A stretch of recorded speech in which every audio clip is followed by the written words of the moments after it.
샬롬, 성도 여러분, 지난밤에도 안녕히 주무셨습니까? 주님의 이름으로 문안드립니다. 오늘은 5월 23일 금요일입니다.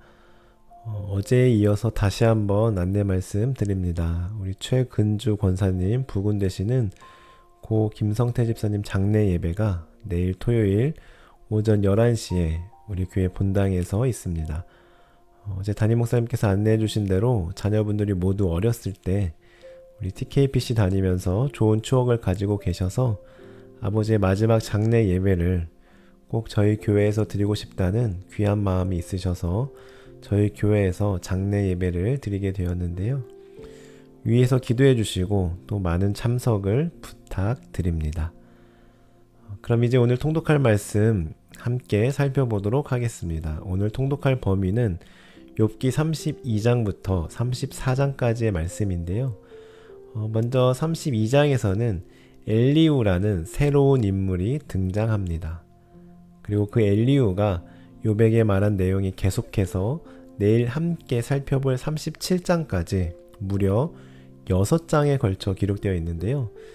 먼저 엘리후가 누군지 살펴보면 엘리후는 부스 사람 바라겔의 아들로 소개되고 있습니다. 그리고 그는 욥과 세 친구들보다 나이가 더 어린 것으로 추측됩니다. 그래서 그는 자신보다 나이가 많은 욥과 세 친구들이 먼저 말하도록 기다리는데요.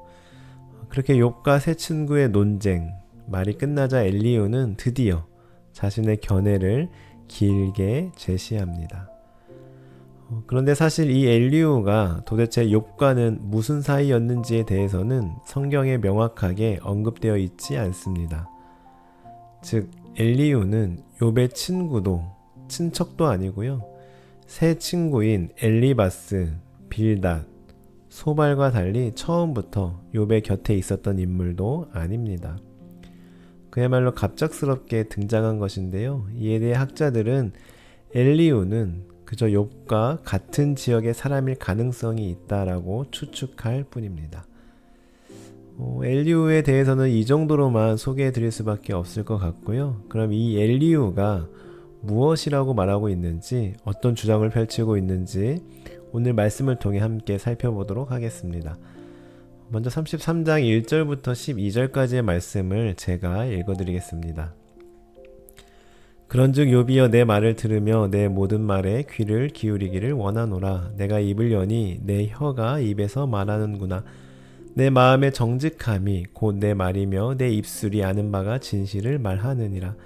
하나님의 영이 나를 지으셨고 전능자의 기운이 나를 살리시느니라. 그대가 할 수 있거든 일어서서 내게 대답하고 내 앞에서 진술하라. 나와 그대가 하나님 앞에서 동일하니 나도 흙으로 지으심을 입었은즉 내 위엄으로는 그대를 두렵게 하지 못하고 내 손으로는 그대를 누르지 못하느니라. 그대는 실로 내가 듣는 데서 말하였고 나는 그대의 말소리를 들었느니라.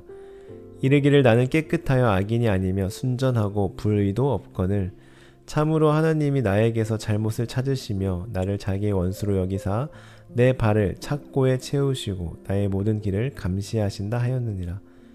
내가 그대에게 대답하리라. 이 말에 그대가 의롭지 못하니 하나님은 사람보다 크심이니라. 아멘. 앞서 말씀드린 대로 이 엘리후가 몇 살인지에 대해서는 성경에 정확하게 기록되어 있지 않습니다만 32장 4절에서 욥과 친구들의 나이가 엘리후보다 여러 해 위라고 하는 것으로 보아, 그리고 엘리후가 욥을 어른으로 칭하고 있는 것으로 보아 엘리후는 이 중에서 가장 나이가 어린 것은 분명하다고 할 수 있겠습니다. 그런데 엘리후가 욥에게 하고 있는 말을 듣다 보면 엘리후가 좀 건방지게 느껴지기도 하는데요. 1절에 보시면 엘리후는 이렇게 말을 시작합니다. 제가 이해하기 쉽게 세 번역으로 읽어드리겠습니다. 욥 어른은 부디 내가 하는 말을 잘 들어주시기 바랍니다. 내가 하는 말 한마디 한마디에 귀를 기울여 주시기 바랍니다. 그리고 6절부터 쭉 보시면 이렇게 말하는데요. 어른께서 내게는 잘못이 없다. 나는 잘못을 저지르지 않았다. 나는 결백하다. 그런데도 하나님은 내게서 흠 잡을 것을 찾으시고 나를 힘들게 하신다고 말씀하셨는데, 그러나 제가 욥 어른께 감히 말합니다. 어른은 잘못하셨습니다. 하나님은 어떤 사람보다도 크십니다. 그런데 어찌하여 어른께서는 하나님께 불평하면서 대드시는 겁니까? 어른께서 하시는 모든 불평에 일일이 대답을 하지 않으신다고 해서 하나님께 원망을 할 수 있습니까? 라고 말하고 있습니다. 그러면서 31절에서 이렇게 말합니다. 어른은 귀를 기울여 내 말을 들으십시오. 내가 말하는 동안은 조용히 듣기만 해 주십시오. 다음으로 33절입니다. 하실 말씀이 없으시면 조용히 들어주시기 바랍니다. 그러면 내가 어른께 지혜를 가르쳐 드리겠습니다. 어떻습니까? 엘리후의 이 말투와 태도가 좀 건방지게 느껴지지 않습니까?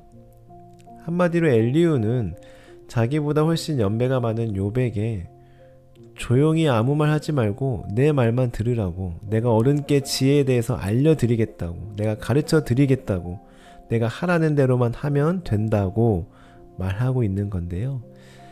그렇다면 만약 이런 상황에서 여러분이 욥이라면 기분이 어떨 것 같으십니까?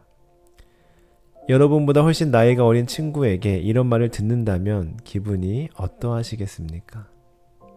어르신, 조용히 하시고 제 말 좀 들어보세요. 제가 하는 말에 토달지 마시고요. 한마디 한마디 놓치지 않고 잘 새겨 들으세요.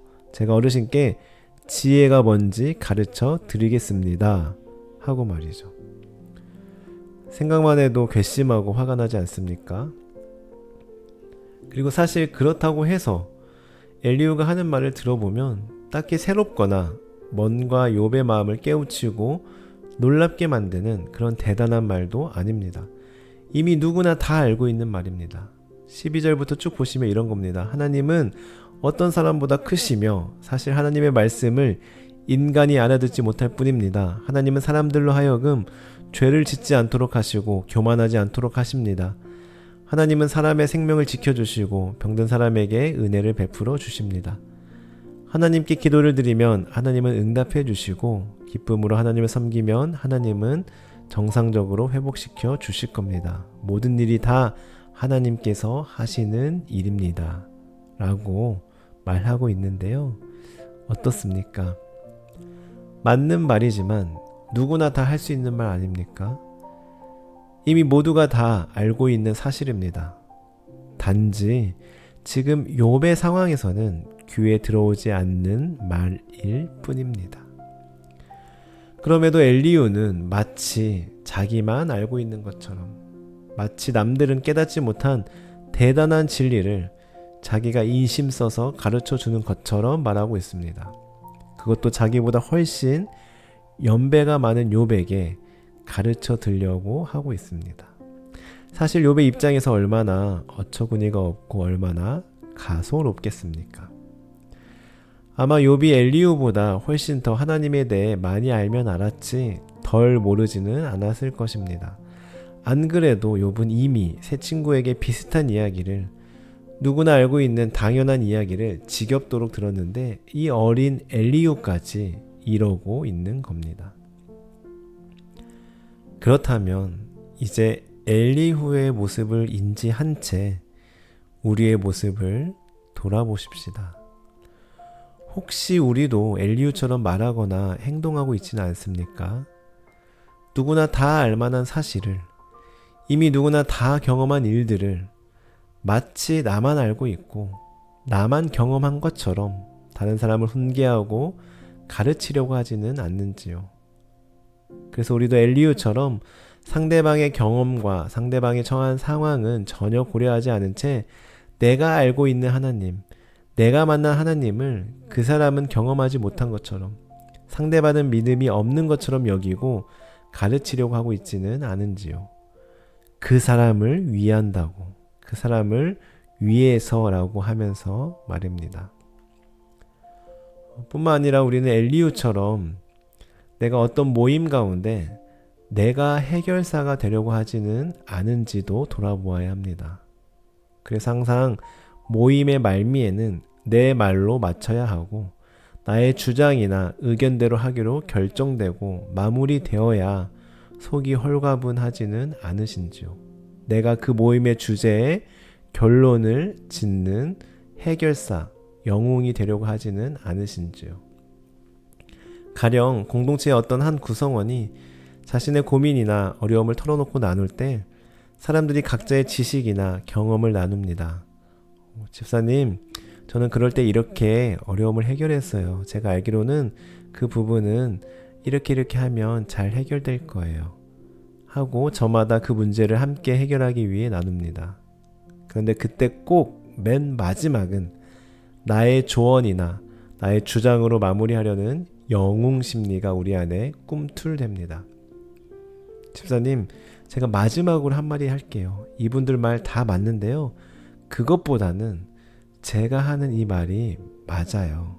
하고 말입니다. 그래서 고민을 털어놓은 당사자가 그래요. 다른 분들 조언도 참 감사하지만 그 말이 진짜 맞는 것 같아요. 그렇게 해볼게요. 하고 마무리되어야 직성이 풀립니다. 허나 나의 마지막 말에 또 다른 누군가가 토를 단다면 이제 그때는 마음이 불편하고 힘든 겁니다. 이처럼 우리는 엘리후처럼 꼭 내가 마지막 해결사가 되려고 하지는 않는지요. 예전에 MBC 연기대상 시상식에서 어떤 두 여배우가 공동 대상을 수상한 적이 있었습니다. 그런데 그때 이 두 여배우가 서로 자신이 피날레를 장식하려고 수상소감을 맨 마지막에 하려고 눈치를 보면서 먼저 말씀하시라고, 선배님이 먼저 하시라고 하고 또 아니라고 후배님이 먼저 말씀하시라고 하면서 상대 배우에게 먼저 소감을 말하라고 서로 권했습니다. 그러다가 결국 나이가 더 어린 배우가 먼저 수상소감을 말했고 이어서 마지막으로 나이가 좀 더 있는 배우가 수상소감을 말하고 그렇게 시상식은 마무리되려고 하였는데요. 그 순간 먼저 수상소감을 말했던 어린 여배우가 자신이 소감 말할 것이 더 있다면서 마이크를 잡았습니다. 그렇게 본인이 마지막 수상소감을 말함으로써 피나레를 장식하며 마치 시상식의 주인공처럼 되어 버렸습니다. 이렇게 두 여배우의 팽팽한 기싸움은 그때 당시 적지 않은 화제를 낳았었는데요. 이처럼 우리도 살아가면서 내가 주인공이 되고 싶어 합니다. 내가 주목받아야 되고 내 주장이 채택되어야 되고 내 조언을 받아들여야 하고 내 경험을 사람들도 경험해야 하며 내가 제시한 해결책만이 100% 답이다 라고 생각합니다. 엘리후처럼 말이죠. 여러분, 그러나 그것은 지혜가 아닙니다. 33절에서 엘리후가 자신이 지혜로 욥을 가르쳐 주겠다고 말했는데 그것은 지혜가 아니라 어리석음입니다. 교만입니다.